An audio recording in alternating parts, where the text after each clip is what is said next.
Good evening. We begin with a story that started like so many others.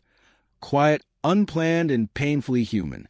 It happened in a grocery store in Roswell, Georgia, a small town where people still wave from porches, where everyone knows the old bus driver who never missed a day of work, and where one act of kindness or cruelty can echo longer than anyone expects. That morning, 67-year-old Harold Benson parked his old Ford in his usual spot. He'd been retired 5 years now, but he still wore his city bus cap. Said it reminded him of purpose, of all the kids he got home safe. He walked slowly through the sliding doors, smiling at the greeter, waving at the store manager. He wasn't in a rush. He never was. He just wanted his bread, his milk, and that brand of dark roast coffee he always bought on Thursdays. In aisle 4, he stopped. There, in the middle of the narrow passage, a woman stood with her cart sideways, scrolling through her phone. Harold waited a moment, then spoke, in the same soft tone he'd used all his life. "Ma'am, could you please move your cart so I can get by?" Simple words, ordinary words. But that morning, they landed on the wrong heart. The woman's name was Linda Matthews, 42 years old, single mother, 2 children, and the kind of tired that doesn't show in your face, but in your soul. She'd just come from her second shift. Her car payment was late, her rent due tomorrow. She'd been on the phone arguing with a debt collector when Harold spoke. So when she heard that polite voice behind her, it didn't sound gentle. It sounded like one more person telling her she wasn't enough.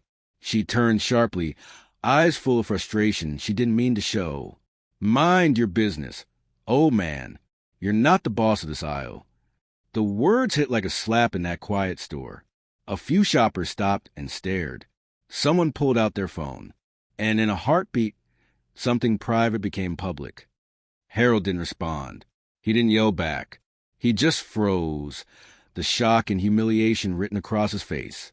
For the first time in years, this kind, patient man had no words. By nightfall, that video had been seen by millions, posted, shared, argued over. To strangers online, it was content, but to Harold, it was a wound. That night, he sat in the dark, the flicker of the TV lighting his face. As the same few seconds replayed over and over, he hadn't wanted attention. He hadn't done anything wrong. Yet now, the world had turned him into a symbol, some calling him a victim, others accusing him of provoking her. All he wanted was to be forgotten. And Linda? She wasn't sleeping either. Her phone wouldn't stop ringing. Her job called the next morning, said she was suspended.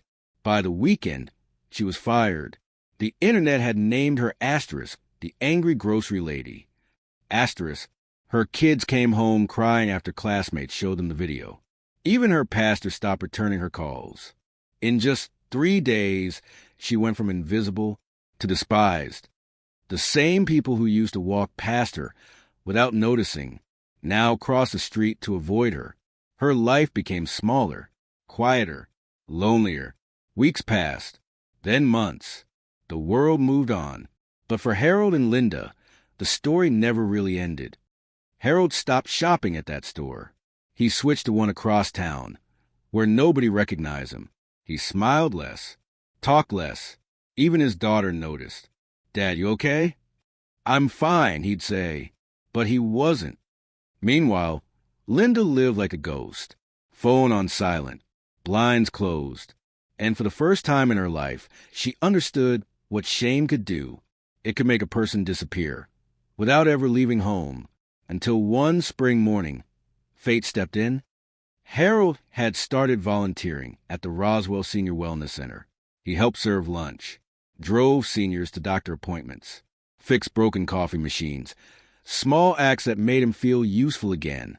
That day, the director said, "We got someone new joining us. She's here for community service hours." When Harold looked up, his heart stopped. It was her, Linda Matthews, the same woman from aisle 4. Their eyes met. She froze. He didn't move. You could have heard a pin drop. Then, in a trembling voice, she said, "I know you probably don't want me here." Harold stayed silent for a long time, then said softly, We all make mistakes. Just do your work. We'll be fine. And that was it. No shouting, no anger, just quiet boundaries. For weeks, they worked side by side, barely speaking. Harold handled transportation. Linda cleaned tables. She kept to herself. People whispered, wondering when something would happen. But nothing did. Linda showed up early, stayed late. When a senior's wheelchair got stuck, she was there. When someone forgot their lunch, she offered hers. Piece by piece, she began rebuilding the person she had lost. Harold noticed. He didn't say it, but he saw the change. Her posture softer, her words kinder. He understood something few do.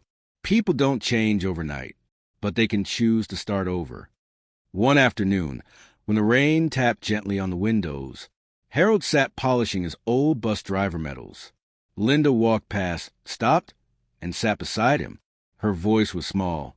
"Mr. Benson," she said, "I've been angry a long time. At everything. At people who hurt me. But you didn't deserve that. I'm sorry." Harold didn't look up right away. Then slowly he nodded. "Anger's heavy," he said. "It'll weigh you down if you carry it too long. I don't know how to let it go. You just did." Something shifted that day. Not a miracle, not instant friendship, just a quiet beginning. They started talking, about small things at first, then deeper ones, family, regret, forgiveness. Each conversation smoothed an old wound. Each silence replaced judgment with understanding. When Linda's community service ended, she didn't leave. She stayed, kept volunteering, drove seniors, organized supplies, led crafts, and slowly, the same people who once whispered began smiling when she walked in. Months later, the city decided to honor Harold for dignity and restraint under public pressure. He almost didn't go. He said he hadn't done anything special, but his granddaughter insisted. That evening, he stood on stage, voice trembling slightly. "Respect doesn't cost a thing," he said, "but it changes everything. I didn't ask to teach that lesson. I just hope we keep learning it." In the back of the room, Linda stood quietly, tears falling. She clapped softly, not for attention, not for forgiveness, but for gratitude, because in that moment, she understood that grace had found her where punishment never could. This wasn't a story about a viral video anymore.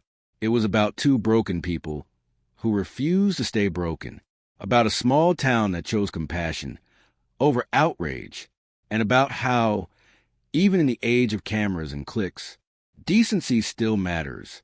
Because sometimes redemption doesn't arrive with thunder.